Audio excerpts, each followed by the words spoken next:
में ये बात करेंगे।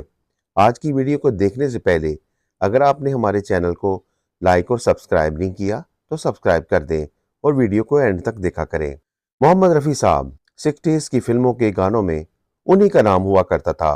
वो एक बादशाह की तरह इंडस्ट्री पर राज किया करते थे और हर मौसीकार की पसंद सिर्फ रफ़ी साहब हुआ करते थे। और फिर 70s का दौर आ रहा था और दुनिया चेंज हो रही थी। लोगों का ज़ौक़ थोड़ा तब्दील हो रहा था और मज़ाज भी तब्दील हो रहे थे और बहुत से मौसीकारों का भी काम ठप होने लगा था और रफ़ी साहब को इसका असर होने लगा। काम थोड़ा कम मिलने लगा और आराधना से किशोर कुमार एक उभरते हुए गुलकार मिले और मिला एक सुपरस्टार राजेश खन्ना। और लोगों ने रफ़ी साहब के बारे में बड़ी गलत बातें करनी शुरू कर दी थी।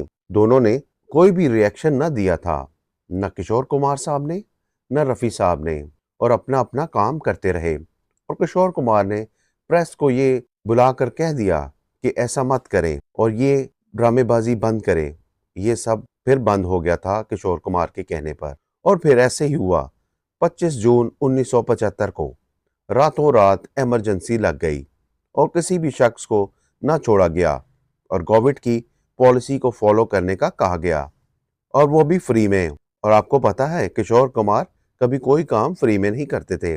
गाना तो बड़ी दूर की बात, तो किशोर कुमार ने उन सब ऑफिसर्स को भगा दिया। और ये बात संजय गांधी को इतनी बुरी लगी कि उन्होंने शुक्ला जी को कह दिया कि किशोर कुमार पर पाबंदी लगा दी जाए कि उनकी आवाज़ रेडियो पर नहीं चलाई जाएगी। और उस दौर में रेडियो ही सिर्फ सुनने का जरिया था। और फिर मौसीकारों ने किशोर कुमार से हिचकिचाहट दिखाई और उनसे गवाना कम करना शुरू कर दिया। और फिर अचानक उन पर से पता चला कि बैन हटा दिया गया था।